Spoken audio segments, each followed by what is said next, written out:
Olá, telespectadores da TVI, internautas, sejam bem-vindos a mais um programa Sacadas.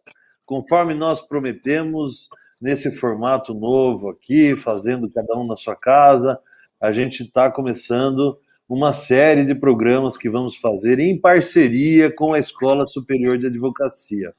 A Escola Superior de Advocacia tem um curso de pós-graduação, lato sensu, especialização, e os alunos lá têm horas atividades a serem feitas, e nós fizemos uma parceria, a TVI e a OAB, a Escola Superior de Advocacia, para nós realizarmos alguns programas aqui didáticos, né, com a finalidade de levar também informações de assuntos super pertinentes, né? O direito de família, que é a pós-graduação, é um direito super dinâmico, super moderno, porque ele se atualiza numa velocidade muito, muito grande. Então, as primeiras pessoas que vão participar aqui são eu, Fábio Regino Sacco, que sou aluno também lá, o João Rafael Fernandes dos Santos, a Marinês Braga da Silveira, o Renê Vieira Neto e o João Manuel de Siqueira Machado. Está todo mundo aqui comigo e eu quero dar aí uma boas-vindas a todos vocês, sejam bem-vindos, doutora Mari, doutor João, doutor Neto e doutor Rafael, né? E eu vou começar falando, então, nós selecionamos algumas jurisprudências para comentarmos aqui com vocês, relacionadas à pensão alimentícia. Inclusive, já temos uma jurisprudência que envolve pensão no período da pandemia, né? Todo mundo sabe que a pensão ela é devida conforme as previsões legais, entre pessoas que tiveram algum tipo de vínculo, né? Seja de parentesco, de filiação, ou muitas vezes entre colaterais, enfim. É um compromisso alimentar que tem uma série de detalhes, uma série de decisões, muitas vezes que se conflitam, decisões diferentes conforme os tribunais. Eu procurei selecionar algumas jurisprudências modernas aqui. E aí eu vou começar falando desse agravo de instrumento. Aí, se o João puder, o João, que o João tem dois João, né? Tem o doutor João Siqueira aqui, o doutor João Rafael, e tem também o Johnny lá na TV, que está me auxiliando aqui nos bastidores. Johnny, se você puder passar um pouquinho aí da jurisprudência que eu vou falar aí, a pensão em valores muito altos, né? É o agravo de instrumento 2018425/12, 2021, 8260000. Procurei preservar o nome aqui das pessoas envolvidas no caso, mas é uma jurisprudência interessante, porque assim, a maioria de nós, operadores do direito, né, a gente passa por processo, discussão, isso, João, obrigado aí, ó. Aí, agravo de instrumento, negaram provimento ao recurso, etc e tal. É uma pensão muito alta. Esse caso aí é um caso de um casal que vivia um patamar de vida muito, muito alto, e a pensão era muito alta. E o que eu achei interessante desse caso foi exatamente de que a gente passa por esses assuntos, né, ao longo da nossa profissão, mas em 95% das vezes os valores são muito compatíveis com a realidade da nossa população, né? 70% da nossa população tem uma renda básica aí, familiar, de mais ou menos R$ 1.000 a R$ 2.000. Pouca gente sai fora desse grupo. E quando tem uma decisão, quando você tem um processo envolvendo pensão, onde o patamar de vida é bem mais alto, você tem também uma situação aí de ter valores fixados também compatível com esse patamar muito mais alto de vida, né? E essa decisão eu achei interessante, eu vou dar uma lida aqui, né? Negar o provimento ao recurso, a decisão que deferiu o pedido de tutela de urgência para arbitrar os alimentos provisórios em R$30 mil, e alimentando a proprietária de muitos bens, né, de grande monta, que são suficientes para manter o seu padrão de vida. Eu dei uma olhada com mais profundidade, claro, para trazer para vocês isso mais mastigado. O que aconteceu?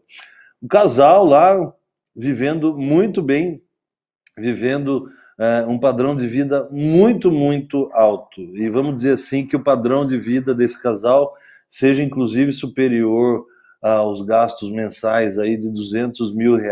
Por que isso? Porque o marido, com a separação, ele se antecipou à mulher. Isso é uma coisa que acontece, não é muito comum, mas acontece nos tribunais, a gente sempre se depara. O marido se separa e ele toma a iniciativa de oferecer alimentos antes da mulher. Por que isso? Por uma série de fatores. Primeiro, pela questão de que ele oferecendo, ele pode, já dentro de uma linha probatória, explicar o porquê que ele está oferecendo e tomar a dianteira no processo. Isso, de repente, pode, eventualmente, lhe trazer algum benefício. E, além disso, também tem aquelas situações do convívio familiar onde fixar os alimentos é algo muito importante para a própria comodidade, para a própria relação do casal. Não ter um alimento fixado muitas vezes vai gerar uma série de situações de convivência muito conturbadas, uma série de situações desagradáveis, né? Ali na convivência do casal, muitas vezes essa relação é bastante delicada. Então, é uma decisão interessante que a mulher provou ali o patamar de vida dela. Ela conseguiu provar que os gastos dela eram muito caros, com um salão de beleza, com carros caros, com o seguro do carro, com o IPVA. Quer dizer, a gente percebe que, para nós que vivemos a nossa realidade financeira muito aquém desses valores, mas a gente percebe que quando se tratam de famílias com grande poder aquisitivo, as decisões vão acompanhar e o dever de prestar alimentos vai guardar uma certa relação com esse patamar de vida, né? E aí esse marido ofereceu R$ 30.000 e por mais que para nós esse valor seja mais que suficiente, né, para a gente pagar todas as nossas despesas, para a mulher não estava bom, não. Ela tentou reformar essa decisão aí e conseguiu comprovar que o padrão de vida dela mensal girava em torno de R$ 140.000, né? Para nós isso pode parecer muito absurdo, mas para as pessoas que vivem nesse mundo, para as pessoas que vivem, né, nessa realidade financeira e frequentam lugares, os passeios dessas pessoas, tudo isso é proporcional ao que elas dispõem. Então, assim como nós temos nossas férias aqui e ali, essas pessoas têm as férias delas também naqueles lugares, com aqueles preços, ficando em hotéis super caros, tal. E uma vez que você leva tudo isso para os tribunais, a tendência é que se acolha tudo isso. Agora, nessa decisão, o juiz não majorou a pensão, né? Ele entendeu que o R$ 30.000 era excelente. Não porque ele não introduziu na decisão dele um contexto assim, de, 30 mil é muita coisa, tal. Ele colocou mais a questão dela ter um patrimônio capaz de produzir para ela essas riquezas, né? Ela tinha um patrimônio muito grande, e a partir de um patrimônio grande, o juiz pensou, poxa, primeiro que ela pode vender e aplicar, se ela vender algum desses imóveis, ela pode aplicar o dinheiro e ter uma grande fonte de renda. Além disso, ela pode também locar esses imóveis, e os imóveis são caros, então provavelmente eles vão gerar uma receita de aluguel alta. Então ele entendeu que era mais que suficiente. Eu particularmente, claro, a gente tem um contato superficial com esse tipo de decisão, esses processos correm em segredo de justiça, a gente pega só a jurisprudência para fazer um estudo técnico e muitas vezes nós não estamos num estudo aprofundado da realidade vivida pela família, né? Mas pelos argumentos, pelos fundamentos da decisão, por tudo aquilo que ficou em volta ali do decidido, entendi que essa decisão foi uma decisão acertada, no meu ponto de vista, certo? Bom, pessoal, esse era o caso que eu queria comentar com vocês, e a gente Sobre o que tem... você falou, Fabião, Hum, é interessante, porque assim, o que a gente vê muito nessas ações principalmente quando há posse dos bens da família, né? Então, nesse caso, ficou claro também que essa posse era dividida, boa parte desses bens ficavam com a ex-esposa, então isso também favorecia ela obter esses frutos desses bens, né? Porque o que a gente vê muito nos casos mais corriqueiros é que geralmente alguém fica detém a maior posse desses outros bens, e isso importa num pagamento às vezes até maior de pensão, porque às vezes a pessoa fica impossibilitada de arrendar, de locar, né? Então isso é um ponto importante que acredito que foi verificado nessa decisão, ao meu ver, acertada também, né? Porque esses gastos mais supérfluos, pelo que a gente verifica, ela poderia bancar com esses frutos que ela detém desses imóveis. Então eu acho que é essa linha que foi adotada, né? É essa linha que foi adotada, e assim, e a gente percebe que o judiciário, ele não passa muito a mão na cabeça, né? Ele tem sempre uma postura de se as pessoas, muitas vezes, precisa do chacoalhão, né? Eu vejo essas ações, assim, muitas vezes das esposas que conseguem comprovar um grande período de anos vivendo sob a dependência econômica, psicológica, com a tomada de decisões toda do marido, e essas mulheres, do dia para a noite, elas são colocadas refém das suas próprias decisões, e muitas vezes há uma Sim. dificuldade de se sair de uma zona de conforto e ir para uma zona que exige tomada de decisões, empreendimento, né, muitas vezes, negociação de aluguéis, esse tipo de coisa, iniciativas que a pessoa nunca teve, né, que ela vivia acobertada ali pelo esposo que tomava frente dos negócios.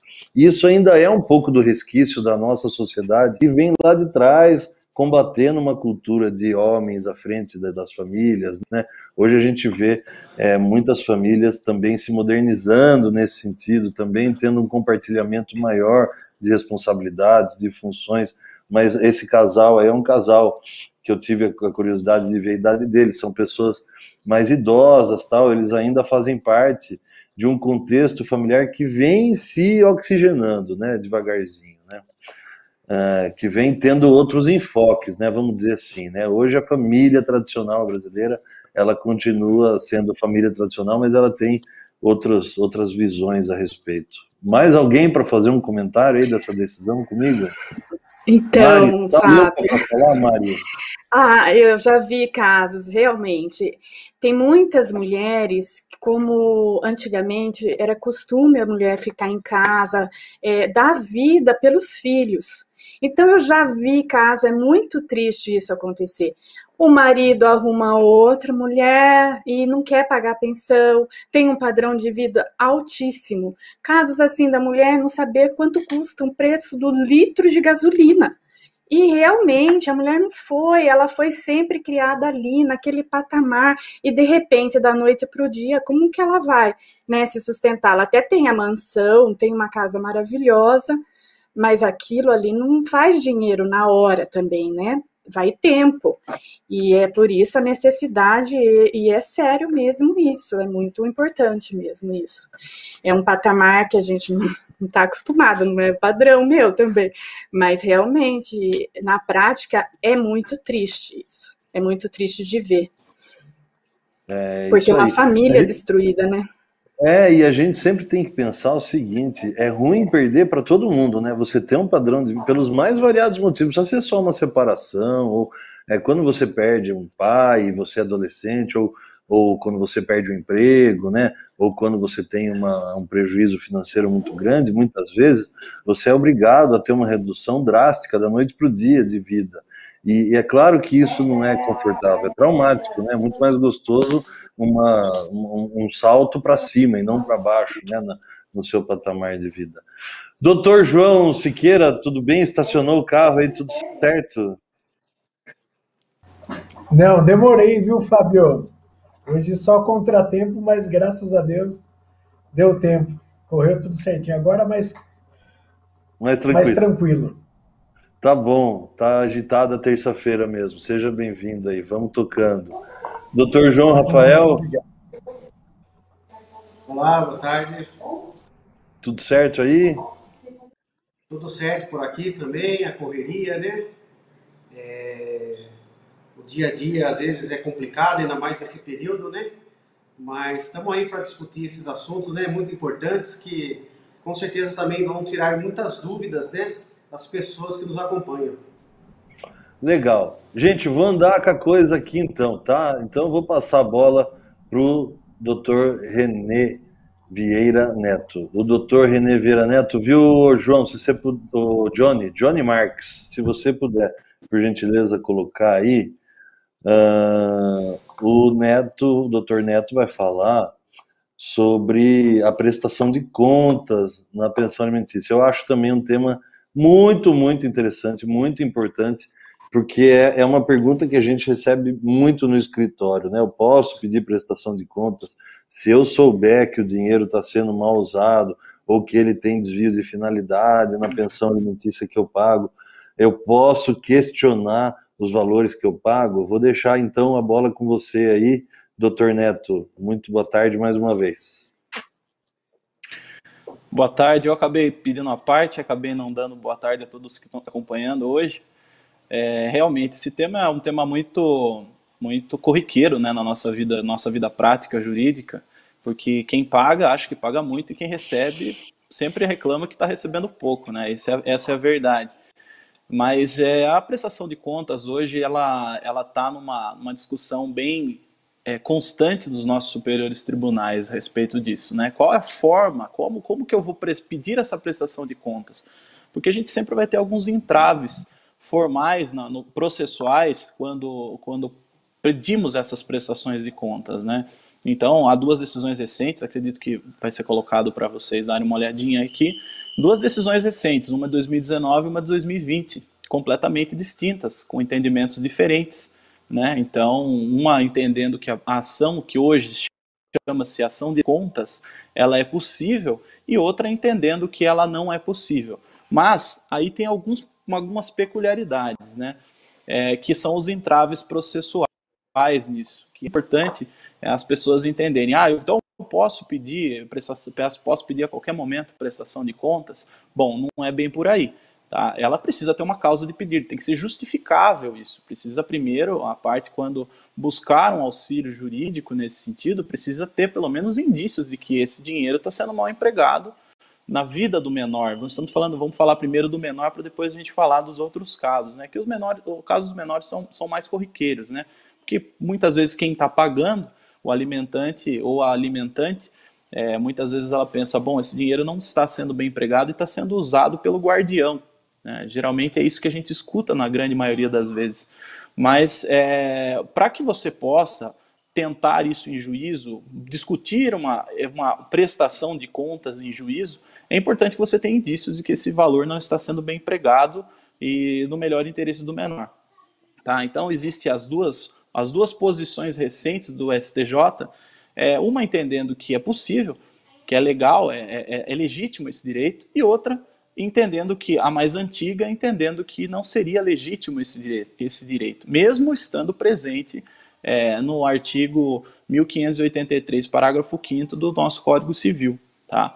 Então tá lá, tá no artigo, se tá no artigo ela não pode ser letra morta, né? Então deve haver um meio para se exigir isso, para se prestar essas contas, né? Então, na maioria das vezes, como os valores, como bem dito inicialmente pelo Fábio, os valores são pequenos, então até a prestação de contas acaba sendo algo assim difícil de acontecer, né? Porque a gente sabe quanto um menor exige de gastos, né, diários, mensais. Então, às vezes, por valores pequenos, irrisórios, acabam servindo justamente apenas para uma manutenção básica do menor.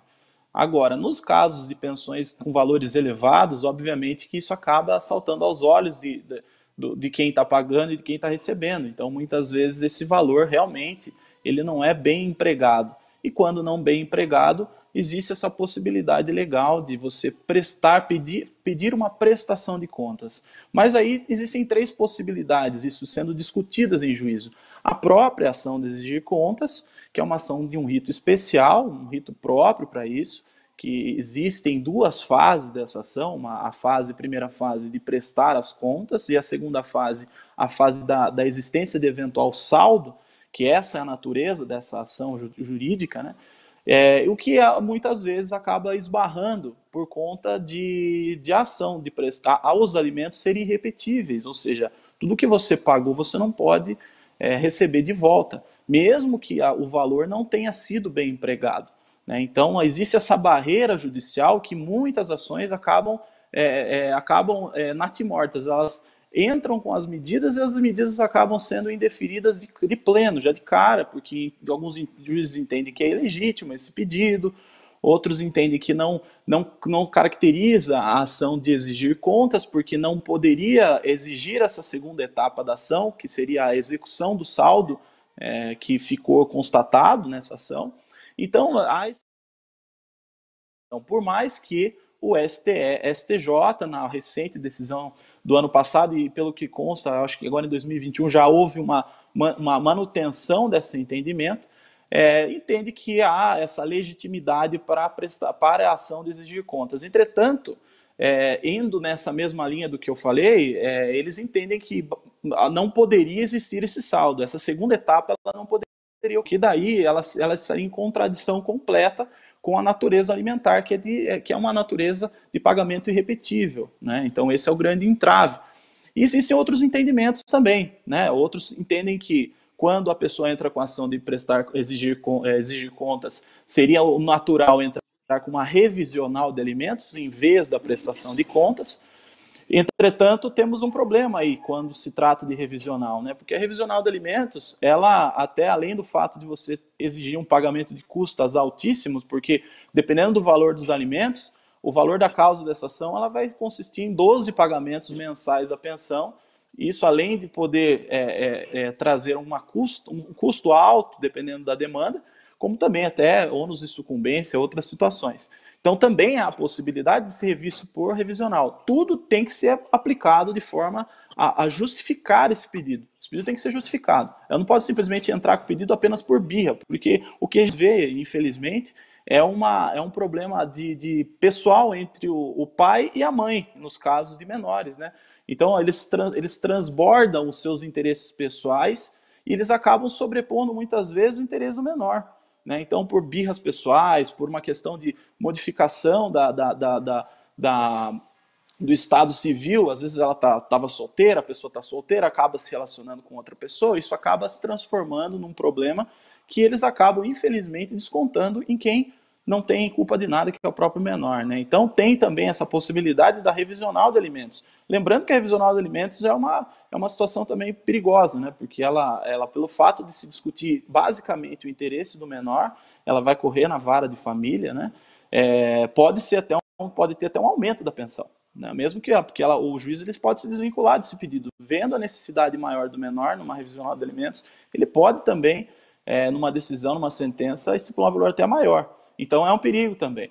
E existe um outro entendimento, inclusive, de um jurista conhecido nosso, do ESA, né, que fez até, inclusive, uma palestra recentemente no ESA, na semana retrasada, do Rafael Calmon, do Espírito Santo. Inclusive, eu vi uma matéria dele muito bacana, quando ele trata com relação à prestação de contas, né, ele dando uma terceira alternativa, que ela se amolda muito dentro do entendimento do STJ. O STJ não citou a forma, mas ele se amolda o entendimento do STJ no sentido de que uma ação declaratória do modo da prestação ou do modo de se fazer esses gastos é possível também. E uma ação declaratória, por mais que ela corra por ter interesse menor, interesse familiar na vara de família, o valor também de uma ação dessa de valor de causa, ele acaba sendo um valor de alçada, um valor mínimo, né? Então, é importante também porque é uma outra possibilidade, uma outra vertente, e uma ação declaratória, como nós, advogados que militamos na área, a gente sabe que a ação declaratória é uma ação que vai abrir um leque grande probatório, né, dentro desse processo. Então, isso vai trazer muita possibilidade de discussões com relação se está sendo bem empregado, se não está, e diversas outras possibilidades de produção de prova. Diferente da exibição da ação de exigir contas, que ela tem um rito específico e segue um padrão só, né? Ela já tem uma forma de ser, como a ação diferente também do Jornal de Alimentos, que a gente fica limitado dentro daquela discussão. Então, é importante, é interessante esse tema, porque como ele é muito novo, então, e a gente também, como foi colocado, né, não atuamos em causas de tão grandes valores, tanto porque a naturalidade hoje das famílias, ela trabalha num patamar menor de valores, né, de pensão. Obviamente que isso não é uma coisa comum, tão corriqueira nas varas de famílias, principalmente as do interior, né? Então isso é muito bacana, mas há essa possibilidade. E é importante que quem pague e quem também hoje recebe tenha essa consciência que ela pode ser questionada sim, porque a lei não é, a lei não é uma letra morta, ela está previsto na legislação, no Código de Possibilidade da Prestação. Por mais que muitas vezes acabem se resolvendo de forma extrajudicial, por notificações, ou até de uma prestação extrajudicial, mas ela está prevista sim na lei, então é possível sim uma prestação dessas contas, uma fiscalização, né, que é outro ponto aqui, é fiscalizar, porque a parte que paga, ela tem a obrigação de fiscalizar, ela tem a obrigação de ficar atento a essas situações, para sempre levando em conta o bem-estar do menor. Ok. Pessoal, podem se habilitar para comentar aí. Mari, começando pela Mari, algum comentário? Mari, gostou da jurisprudência? Um tema controvertido, realmente. Quem paga pagando muito e quem recebe também sempre está achando que está recebendo pouco. Aí fica uma briga realmente, como ele falou, é uma briga entre um pai e uma mãe, quem está pagando e quem está recebendo. Um quer ficar achando que não está precisando, olha lá, comprou uma bolsa nova, onde já se viu, está usando o dinheiro do menino. Então, são essas picuinhas que tem que evitar, né? Que como o Dr. Neto deixou bem claro, né? Evitar essas picuinhas, quando realmente for uma coisa bem séria, bem elevada e bem desproporcional, quando está vendo um desvio grande do dinheiro. Talvez aí assim consiga, mas qualquer coisinha, picuinha, não é motivo, gente, não adianta. Não comece.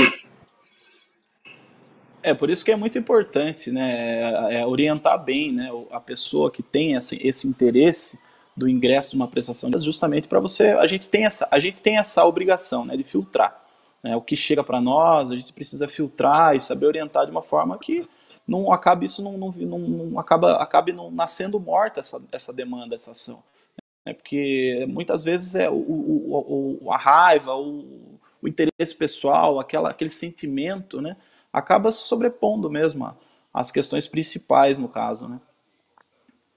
Bacana, Dr. João Siqueira. Tudo bem? Tudo bom, Fábio? Eu costumo sempre me pautar na questão dos alimentos, que muitas vezes quem é o alimentante tem uma visão errada do para que servem os alimentos, certo? Ele acha que tem que ser empregado diretamente para a criança. Só que muitas vezes a parte esquece que o alimento também serve para pagamento de energia elétrica, de água, muitas vezes do aluguel. E a parte acha que esse dinheiro tem que ser destinado direto para a compra de alimentos, mesmo no sentido da palavra, e roupas, tudo em detrimento da criança. Perfeito. Só que ele acaba esquecendo que a criança é inserida num lar. E para que tenha um bom desenvolvimento, tenha tudo, ela precisa de todo o suporte. E esse suporte também é tido como as contas de consumo. Hoje, que antes não se tinha um gasto, hoje a própria internet, nessa questão de pandemia, ela traz a questão que é necessário para as crianças, tanto na rede pública como particular. Hoje, o acesso à educação é feito, muitas vezes, pela rede mundial de computadores. E para isso, o dinheiro também deve ser empregado. Não só para os alimentos em si, como vestuário, mas também para a sobrevivência na sociedade da criança, certo? E muitas vezes o pai cobra. Viu, eu pago tanto de pensão e eu não vejo que é empregado no meu filho, né? Ou até muitas vezes, poucas vezes, mas também se costuma empregar a mãe. Mas ele esquece de que o dinheiro tem que ser gasto para a manutenção do ambiente da criança, onde a criança é inserida. E muitas vezes ele acaba não enxergando essa parte. E muitas vezes ele acaba pedindo a prestação de contas, certo? de forma errônea. De achar que não, que o dinheiro que tem que ser aplicado diretamente na criança. E eu enxergo, não só eu, como até as próprias prestações de contas exigidas, elas declaram isso, né? Que não é, que os alimentos não é no caráter estrito da palavra, de alimentos, e sim propiciar que a criança tenha uma vida saudável. Bacana, bacana. Doutor Rafael, algum comentário? Sim, como o doutor Neto falou, né, às vezes o judiciário não apresenta, não dá tanta importância, ou aparenta não dar tanta importância, porque às vezes por causa de picuinha, por causa de raivas, né, acaba abarrotando o sistema judiciário com picuinhas, né, com problemas que não é o foco principal, ou seja, a criança, né.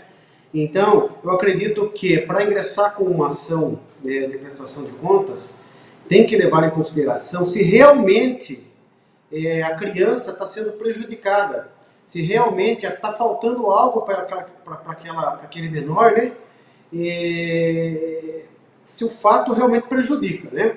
Porque às vezes quem paga, por exemplo, às vezes vem gente no escritório que usa o dinheiro da pensão para pagar a parcela do carro, para o companheiro passar, por exemplo, a prestação de um automóvel.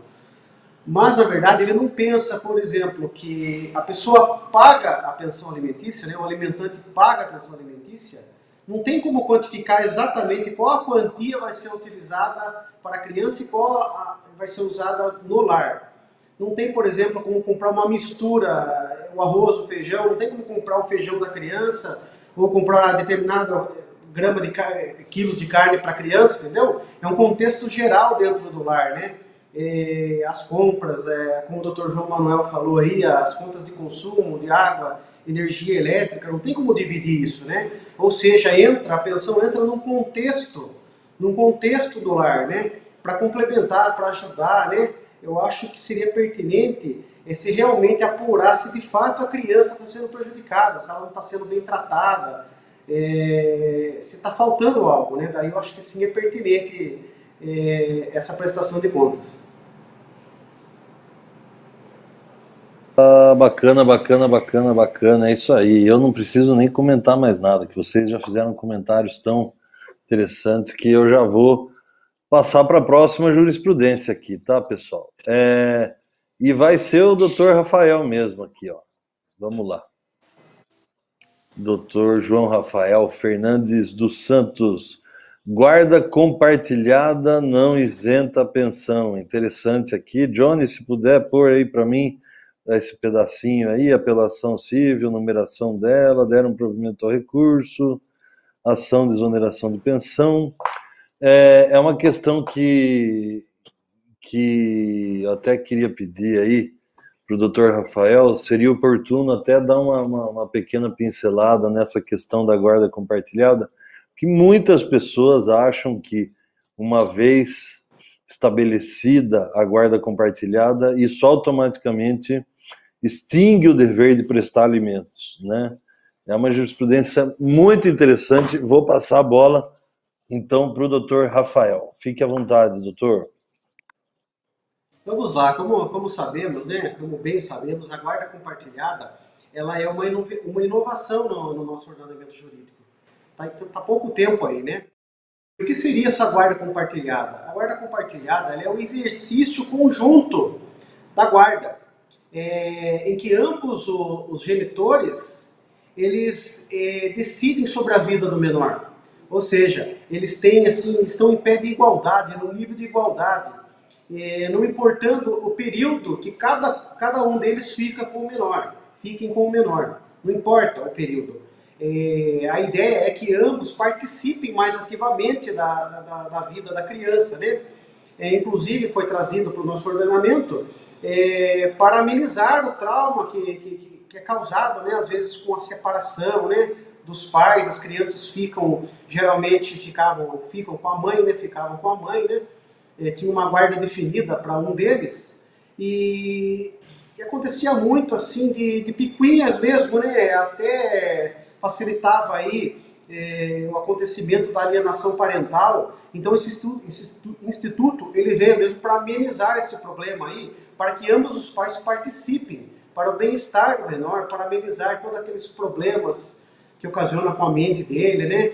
E realmente eu gostei muito aí da guarda compartilhada e acho muito importante. Então, né, a jurisprudência aí do TJ, que foi trazida para a gente discutir, ela foi proferida, foi agora em abril, certo? O que acontece nesse pedido? O genitor, ele pede a exoneração dos alimentos com base de ele ter a guarda compartilhada. Será que o simples fato de ter a guarda compartilhada gera aí uma exoneração da pensão? Ou seja, a pessoa não precisa mais pagar essa pensão? E nesse caso em específico dessa jurisprudência aí, o genitor ficava 15 dias com a criança, a genitora também passava outros 15 dias, certo? Então as pessoas têm dúvidas, né? Que, puxa vida, se eu fico 15 dias com a criança e o meu cônjuge, o ex-cônjuge fica 15 dias, então tá tudo dividido. Aí eu arco com as despesas de 15 dias e o ex-cônjuge arca com a despesa dos outros 15 dias. Mas é uma maneira errada de pensar, né? Uma maneira errada de pensar. Eu achei interessante, primeiramente, o Ministério Público aí ele já manifestou de plano pelo improvimento do recurso, certo? E diante da situação colocada para o TJ, o relator ressaltou o enunciado 607 do Conselho da Justiça Federal. Ele trouxe à baila, né, esse enunciado, que ele diz expressamente que a guarda compartilhada por si só não implica na exoneração da pensão alimentícia, certo? E a justificativa do enunciado, que tem a justificativa lá, a guarda compartilhada, ela refere-se a diretrizes de criação, de educação da criança, né? De uma forma geral, né? Para participar mesmo da vida da criança de uma forma geral. Já a pensão alimentícia, diferente, ela decorre do que a gente costuma falar, né? Quem é advogado aí vai saber, do binômio necessidade e possibilidade, né? Então a pensão, ela decorre da necessidade e possibilidade, certo? O relator explanou no julgamento que a sentença ela foi prematura. A sentença que teve em primeira instância ela foi prematura. Que se for levar só em consideração o simples fato da guarda compartilhada, só esse simples fato não enseja a exoneração da pensão. Não é suficiente. Ou seja, nem deve servir como base, né? Ele falou que a guarda compartilhada não tem esse condão de suspender a pensão, né, de exonerar a pensão, e que é necessário fazer uma instrução probatória. Ou seja, é necessário examinar mesmo a necessidade e possibilidade do pedido. Então, o TJ, ele deu provimento ao recurso interposto, né, ele anulou a sentença para que outra sentença seja proferida lá na primeira instância, após, lógico, a instrução probatória da necessidade e a possibilidade. Tá legal, muito bem explanado. Pessoal, aberto para fazer comentários aí, tá? Se alguém quiser comentar, doutor Neto. Então, eu acho a questão da guarda compartilhada realmente ela não é requisito, né, não é motivo de exoneração total de alimentos. Obviamente que a guarda compartilhada, o tempo de convivência com o pai e com a mãe, no caso em discussão 15 dias para cada, obviamente que dentro dos 15 dias a mãe não terá gasto com o menor a ponto da necessidade desse complemento do pai. Entretanto, tem algumas situações que são muito peculiares, né? Padrão de vida, a questão da parte de estudos da criança. Isso não tem outros planos de saúde, outros gastos mensais, que não tem como você falar, não, eu vou pagar 15 dias, você vai pagar 15 dias. É uma questão assim muito complexa, é difícil, você tem que analisar caso a caso mesmo, né? E também muito do padrão de vida de cada um, dos pais, né? Então, se um pai tem mais condições de pagar algo a mais para o filho, ele pode sim ser compelido pela justiça, né, a pagar mais do que a própria mãe, né, não há problema nenhum, né, até porque nós estamos tratando do interesse do filho, né, então realmente é muito bem explanado pelo Rafael. Então é isso mesmo, guarda compartilhada ela não exclui. Ela pode obviamente ter uma redução, mas aí existem caminhos jurídicos para isso, né, uma revisional de alimentos, caso ele não tivesse a guarda compartilhada, para readequar esse valor, mas ela não há nenhuma obrigatoriedade de exclusão. Essa decisão aqui ela foi muito bem acertada, né? Eu achei legal a decisão aqui, porque eu penso assim, né? 15 dias com o genitor, 15 dias com a genitora. Aí nos leva a uma reflexão. Será que os 15 dias que ele permanece com a genitora, a criança menor, ela tem o mesmo padrão de vida quando ela permanece com o genitor? Será que ela mantém aí o mesmo patamar? Então, às vezes, ela passa 15 dias num conforto, num padrão legal, né? E os outros 15 dias ela passa numa penúria, por exemplo, né? Então, eu acho bem justo aí que a pensão alimentícia ela seja bem mesmo baseada aí na possibilidade, necessidade, né? Analisada no caso concreto, né? Porque cada caso é um caso, né? E nós, como profissionais, estar bem atentos aí para fazer, neste caso, né, o melhor para o menor, né? A gente, às vezes, tem que se colocar no lugar, né, das pessoas, né, abraçar mesmo a causa aí, para realmente fazer aí uma qualidade de vida melhor, principalmente para as pessoas que mais necessitam. Eu gostaria de comentar também que assim que surgiu esse Instituto da Guarda Compartilhada, houve o que? Uma enxurrada de ações, demandas judiciais, de muitos pais mesmo querendo a guarda compartilhada. Será que realmente queriam mesmo a guarda, só a guarda compartilhada? Aí, ou se livrar da pensão? Porque depois dessas decisões que o tribunal reformou, que eu concordo plenamente, está certíssimo, não tem que analisar cada caso. Por quê? Porque tem a escola, tem o plano de saúde, tem diversos fatores atrás do que só aqueles 15 dias que ele vai comer ali, né?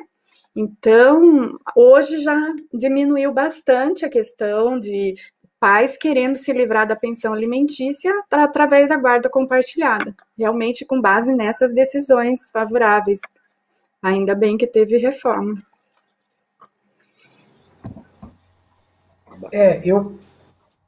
Se me dá a palavra, muitas vezes a parte, ela confunde a questão da guarda compartilhada, certo? A guarda compartilhada, ela veio para atender melhor o interesse da criança, que o pai e a mãe, ela possa dividir as escolhas para responsabilidades, principalmente, né, João? Exatamente. Esse formato de guarda compartilhada de 15 dias na casa do pai, 15 dias na casa da mãe, é um formato que hoje, para a nossa realidade, é muito difícil de acontecer. No formato de outros países, tudo bem. Mas o pai mora numa extremidade da cidade, a mãe em outra. Acaba se acontecendo o quê? A guarda compartilhada ela veio para cuidar do interesse da criança e não da residência em si. Até porque hoje é pautado o quê? A residência fixa. A guarda é compartilhada, mas é determinado que a criança tenha uma residência fixa, já para ela criar uma identidade familiar. Porque muitas vezes ela pode sentir uma semana na casa do pai, outra semana na casa da mãe, e ela acaba não tendo essa figura de um lar, certo? E nem por ela ficar permanentemente na casa de um ou de outro, que a guarda vai deixar de ter o caráter de compartilhamento. O compartilhamento é para atender o interesse da criança, o bem-estar da criança, o que é melhor para a criança, e não em si o local físico onde a criança fica, né? Então temos essa essa dúvida que muitas vezes a pessoa acha que o compartilhamento de guarda é obrigatoriedade de ela permanecer em um local, ou seja, 15 dias na casa de um pai, 15 dias na casa da mãe, ou dias pares, dias ímpares, uma semana na casa do pai ou da mãe. Pelo contrário, ela não veio para determinar isso, e sim um formato que atenda melhor o interesse, o bem-estar tanto físico, mental da criança, né? Bom, vamos então para a doutora Marinês Braga da Silveira, que está com uma jurisprudência super interessante aqui também. Johnny, por favor, passando na tela aí. Nova família, novos filhos, não reduzem pensão anterior. Caso interessante também, porque a gente percebe que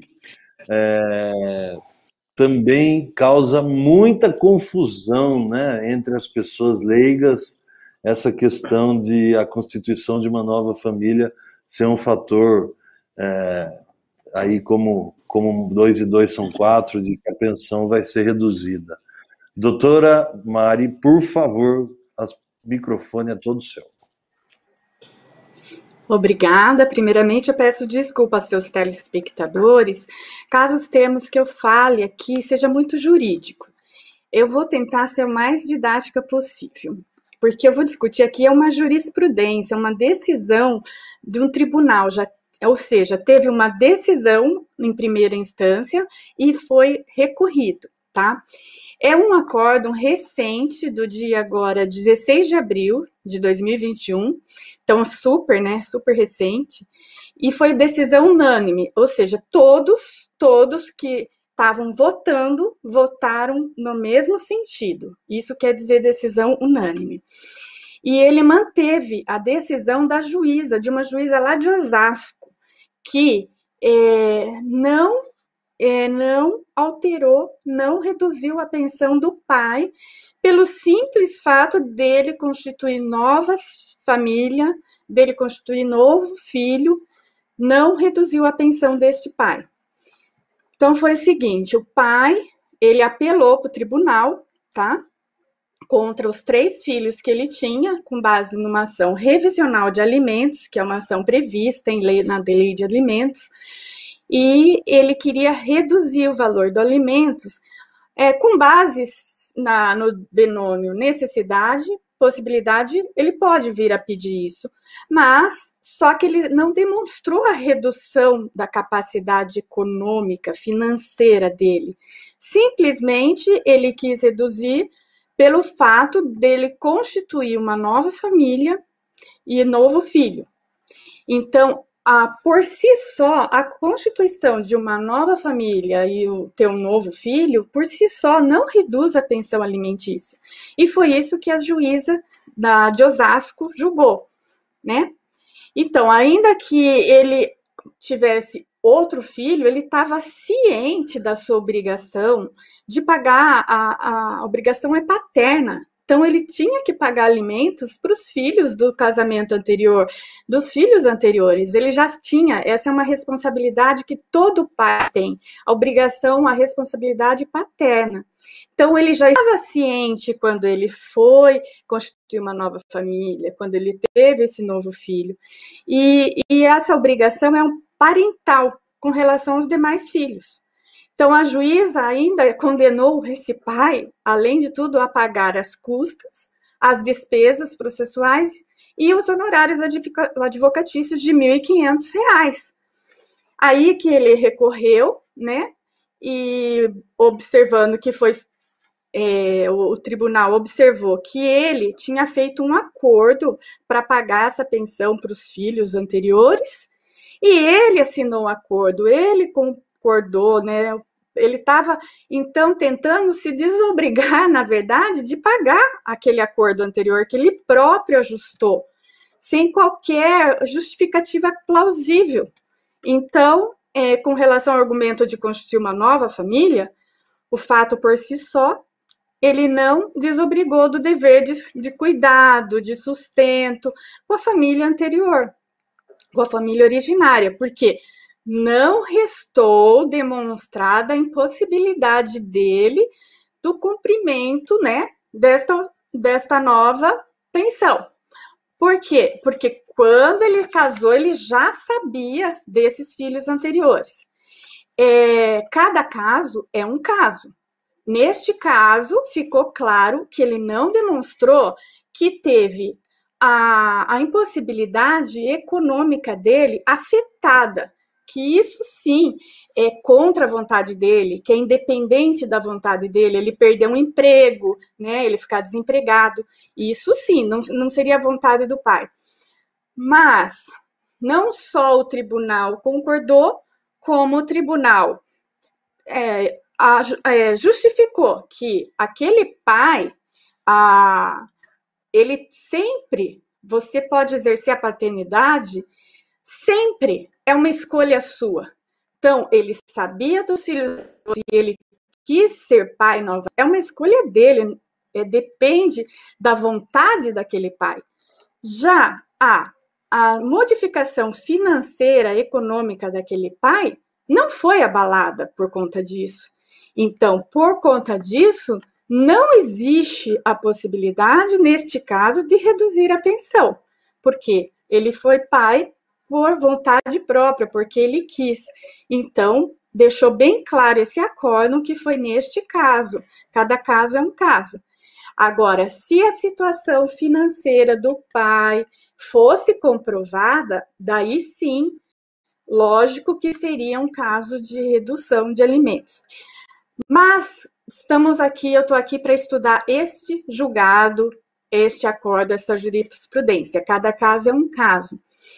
E, nesse caso, o tribunal não só reforçou o que a juíza condenou, como também aumentou as custas, despesas processuais, mas também os honorários advocatícios passaram de R$ 1.500 para R$ 2.000.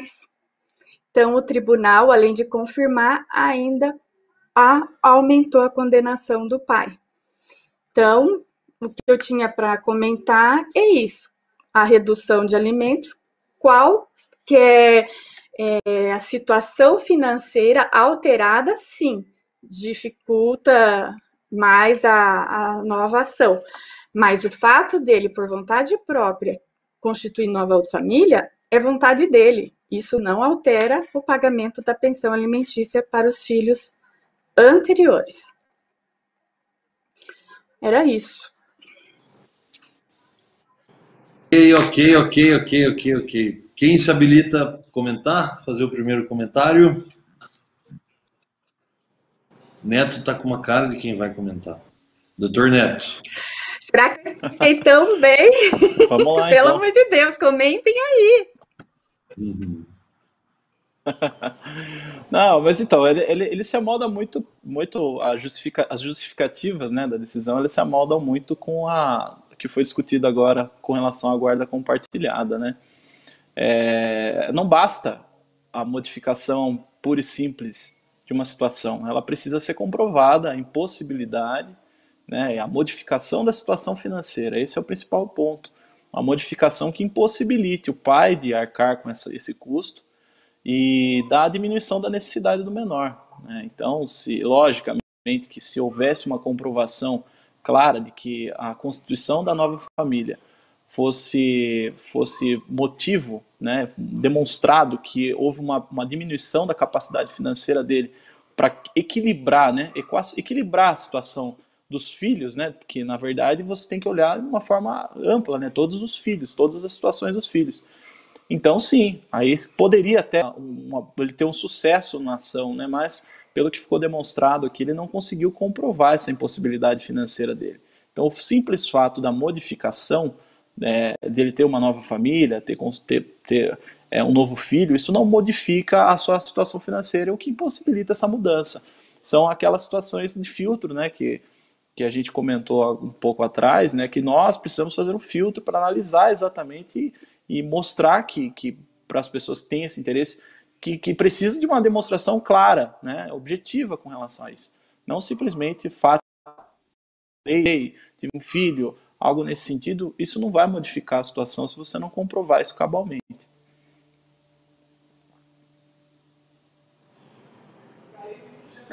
Pessoal, mais algum comentário? Passamos para o próximo. Então, eu concordo. Oi, pode falar. Então, eu concordo também aí com o Dr. Neto aí, né, no sentido de que o simples fato de ter outros filhos ou ter outra família, se for assim, ele arruma outra família e consegue 10 filhos. Aí vai querer fracionar a pensão alimentícia, vai dar valores irrisórios, né, para cada um, né? Então, o simples fato de ter outros filhos ou de constituir nova família não pode ensejar por esse fato isolado querer diminuir o valor da pensão, né? É lógico, a gente vai cair de novo na necessidade e possibilidade, né? Então é necessário realizar aí mesmo um contexto probatório, né? E ele apresentar mesmo as contas, né? Apresentar mesmo a dificuldade, né? Para poder pedir essa redução, né? Não tratar somente aí, puxa vida, tem outra família, tem outros filhos, reduz pensão. Isso aí é muito fácil e acontece bastante, né? Muitos casos na justiça, simplesmente pelo fato de ter outra família, já quer sair pedindo aí a redução da pensão, né? Tem que ter mesmo todo um conjunto probatório, né? Que nem no caso que eu comentei mais cedo, né? O simples fato da guarda compartilhada, ela não pode ser só ele o fato para você exonerar a pensão, né? Aliás, nem pode ser fato ensejador dessa possibilidade de exoneração. É necessário, de novo, a gente entra na possibilidade, necessidade, né? E um conjunto probatório para fazer um julgamento justo.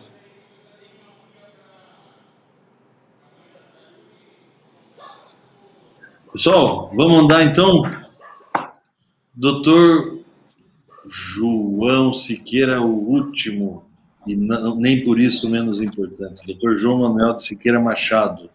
O doutor João Manuel de Siqueira Machado vai falar de uma jurisprudência aí, idosa contra filhos por conta da pandemia, né? Uma jurisprudência interessante que, além de fala dois assuntos interessantíssimos numa decisão só, né? Porque além de falar da pensão que pode ser de pai para filho, também tem a questão aí da alteração econômica, financeira aí na pandemia. O microfone é todo seu, doutor João. Tudo bom, Fábio? A jurisprudência apresentada, ela até foi pelo improvimento do pedido, certo? O que acontece? No caso de menor, de um filho, quando a pessoa trata-se de uma pessoa menor, a necessidade é presumida, certo? A criança necessita, presumidamente, daquela assistência material. No caso do idoso, certo? Essa assistência não é presumida. É necessário comprovar que a pessoa necessita daquele auxílio. E não é estendido só aos filhos. Ele vai dos filhos para os netos, bisnetos, em linha dos ascendentes, certo? Aqui no caso, ela foi pautada no quê? Dificuldade financeira em caso de pandemia que ela precisava. Entretanto, a requerente ela não conseguiu comprovar esse estado de necessidade, certo? Porque a lei de alimentos, ela trata também da assistência aos pais, certo? Aos descendentes, né? Tanto pode ser pai, avô, bisavô. E o Estatuto de Idoso também ele consagrou e ele trouxe para ele de um modo mais específico, certo? Só que o caráter alimentar, ele tem o quê? Ele tem um caráter social, certo? Ele decorre do dever de amparo à pessoa idosa ali. Não só a pessoa idosa, como a pessoa enferma para ela garantir a sua subsistência, garantir o seu direito à vida, né? Então, a necessidade, ela tem que ser comprovada, né? Muitas vezes o pai ele pode achar que o filho tem por obrigação de mantê-lo, tem, obrigação moral, mas tem que ser comprovada a necessidade do pai, do idoso, no caso, em receber esse alimento. E ele tem que comprovar também, voltando à questão do binômio necessidade e possibilidade, certo? Que o filho tem esse poder de manutenção do idoso, né? Do seu pai, do seu avô. Não é simplesmente pelo fato de ele precisar que o filho possa dar essa assistência. E também uma coisa que difere do alimentos, o alimento tem que ser prestado ali pelo pai e pela mãe no caso de filhos. No caso contrário, que os pais buscando o alimento dos filhos, eles podem também eleger o que melhor tem condição, o que ele deseja receber o auxílio, perfeito? E desse filho, vir a cobrar deixando os outros filhos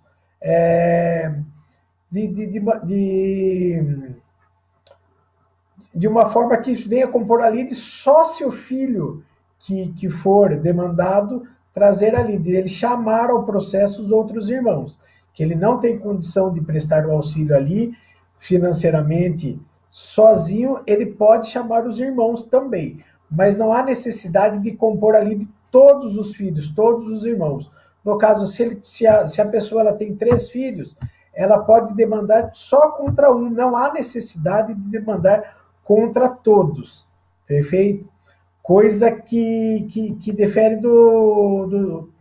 dos alimentos prestados a menor, certo? Que você teria ali que dividir essa obrigação entre o pai e a mãe, certo? Do menor. Aqui não, você pode eleger alguém da família ali para vir a cobrar os alimentos dessa pessoa.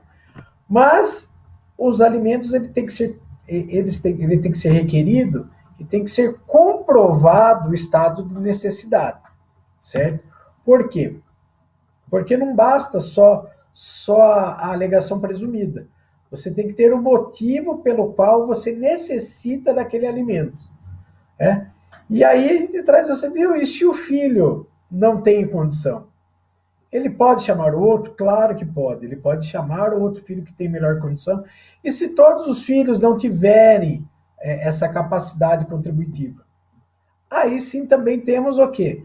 A nossa Constituição garante que essa prestação seja devida pelo Estado, certo?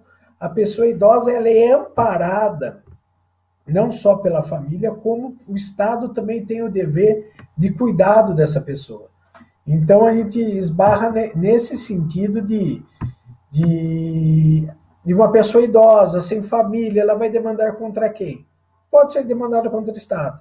Se ela tem família, vamos demandar em primeiro contra os filhos. Ah, mas olha, ela só demandou contra um dos filhos. Tem necessidade de integrar ali os demais filhos? Não, não tem necessidade. Mas o filho que foi chamado para essa prestação alimentar, essa pessoa ela pode chamar os outros para dividir esse encargo, né? Ou seja, vai dividir o encargo de acordo com a sua possibilidade de arcar com esse gasto. Perfeito? Então, não se tem algo que digamos assim, a pessoa não tem condição, vai ser obrigada, vai acontecer de ser presa pela falta de pagamento? Eu entendo que não, por quê? Porque vai ser analisado esse binômio antes de ser decretado essa obrigação alimentar, certo? Então, o Estado, tanto nessa jurisprudência, foi feito o quê? A mãe demandou contra os filhos, entretanto, não conseguiu comprovar que ela necessitava desse alimento, certo? Que o alimento ele serve para o quê? Para garantir a sua sobrevivência, né? Não estamos falando aqui de um alimento que você queira manter o seu padrão de vida, de um alimento que seja necessário para a manutenção de um curso escolar, de uma requalificação no mercado de trabalho.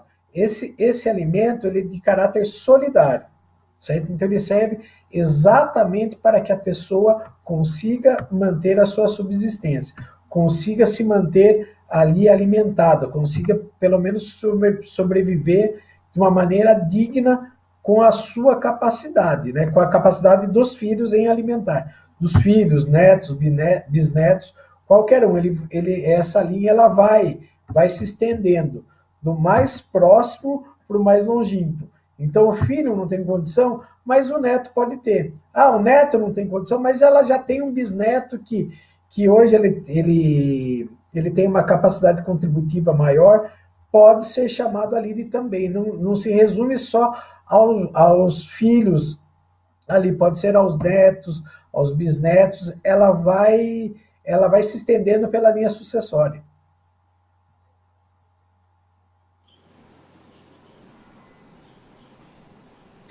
Bacana, bacana. Pessoal, comentários? Eu acho de extrema importância esse assunto, né, em relação aí aos idosos, né, aos direitos dos idosos, porque até diz aí um ditado popular, né, que um pai cuida de 10 filhos e 10 filhos não cuida de um pai, né?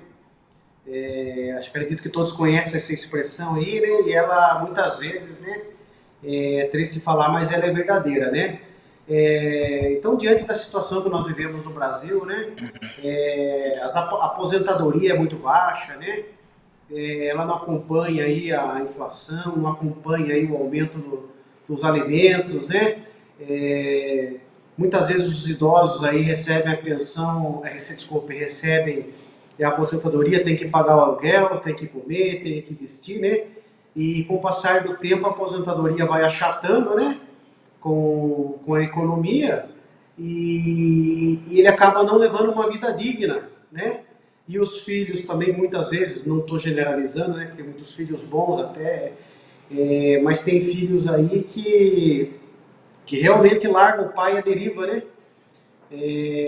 Então eu acho interessante aí essa possibilidade aí de uma ação de alimentos, né, para os idosos, né, a fim de preservar mesmo a sua integridade, né, preservar o seu bem-estar, né, ter uma vida digna aí, principalmente no final, né, que as necessidades vão aumentando, né, doenças, e é muito justo sim que os filhos aí, eles auxiliem os seus pais, né? Claro, né, inicialmente, moralmente já deviam fazer, né? Mas muitas vezes aí eu acho necessário a intervenção do judiciário para fazer valer mesmo aí, para valer esse direito aí aos idosos aí, para viver aí dignamente.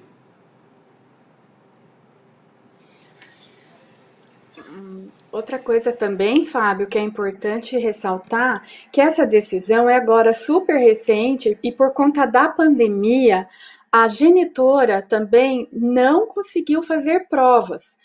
Tanto que foi marcada uma audiência, tá? Ela não fez prova na audiência, aí para não alegar cerceamento de defesa, foi dada, a juíza deu oportunidade para ela, das testemunhas dela escreverem, né, fazerem por escrito a prova, e também não, ela se ficou em silêncio, não fez prova, ou seja, ela não provou.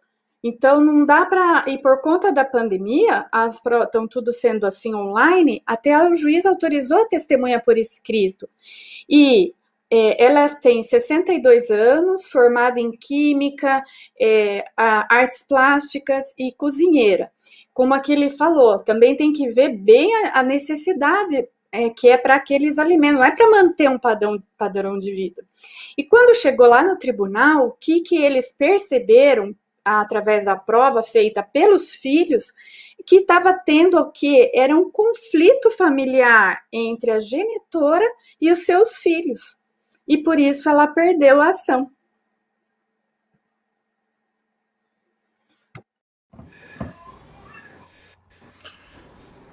Não é só pelo fato da decisão ser contrária, né, aos interesses do idoso nesse caso, é que ela não deixa de ser muito importante esse assunto, né, porque o que a gente vê muito, né, no dia a dia, até os abandonos, né, que existem, né, abandono material mesmo, até é crime isso, né, tanto não só menores como idosos, o que se vê muito, né, no fato dela não provar, né, é uma questão peculiar do caso, mas várias situações aí que você encontra essa necessidade, sim, bem exposta pelos idosos contra filhos que abandonam mesmo, né? Chega uma determinada o pai que tanto cuidou do seu filho durante toda a sua vida, no momento que mais precisa do filho, o filho abandona. É uma questão muito comum no nosso país aí, muitos casos a gente tem conhecimento, né? Principalmente nessas casas de repouso, né? Que são muitas vezes subsidiados pelo governo para amparar essas pessoas, né? E também Bacana. podemos trazer, fugindo um pouco até da questão da jurisprudência, que a jurisprudência pautou na questão de filhos, né? Só que além dos filhos, como já disse anteriormente, ela vai na linha de ascendentes, certo? De descendentes. Na falta deles, também temos já decisões que essa linha pode ser reversa, né? Não só para os descendentes, como para a questão dos ascendentes. Mesmo a pessoa sendo maior, e se ela tiver um pai, uma mãe, mesmo que idoso, ela pode também exigir dele. E no caso, descer a linha, vir ao parente mais próximo. Digamos assim, mas a pessoa, os filhos não têm condições, os pais já são falecidos, ela também pode se socorrer da pessoa mais próxima da família, certo? Ela pode se socorrer de um irmão, de alguém que tenha na linha de parentesco mais próximo. Por quê? Esse direito que é assegurado aí a ele não é um direito de caráter sucessório, mas sim de caráter solidário, certo?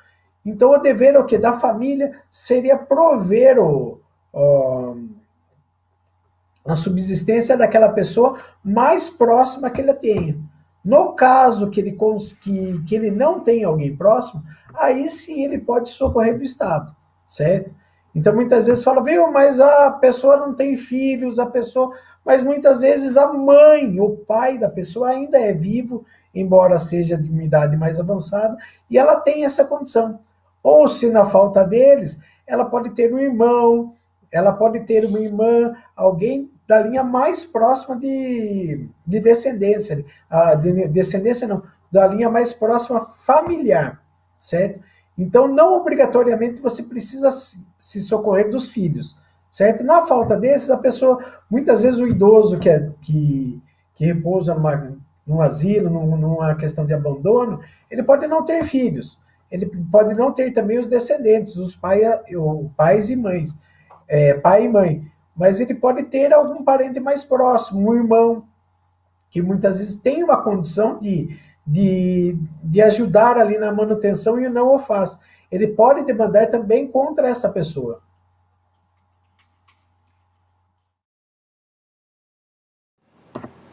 Tá bom, pessoal. Eu acho que podemos encerrar. Alguma observação a mais? Alguma coisa a ser colocada? Tudo bem para vocês? Então, eu acho assim, só para finalizar, que essa questão dessa última jurisprudência aí, né, como o doutor Neto já falou, né, a idosa aí, ela não teve sucesso, né, na demanda, né, ou seja, foi comprovado, os filhos comprovaram que ela tinha condições de se subsistir, né, mas enfim, mas nos trouxe aí um leque aí para a gente comentar o assunto muito importante, né, dessa questão dos idosos aí, tá bom? Tá bom, tá legal. Bom, pessoal, então é isso. Quero... Oi? Pode falar. Eu ia pontuar aqui que não seria só também no caso de idosos, né, Fábio? A gente tem a questão de convalescência, uma pessoa doente, ela não precisa ser idosa para pedir, para pleitear esses alimentos.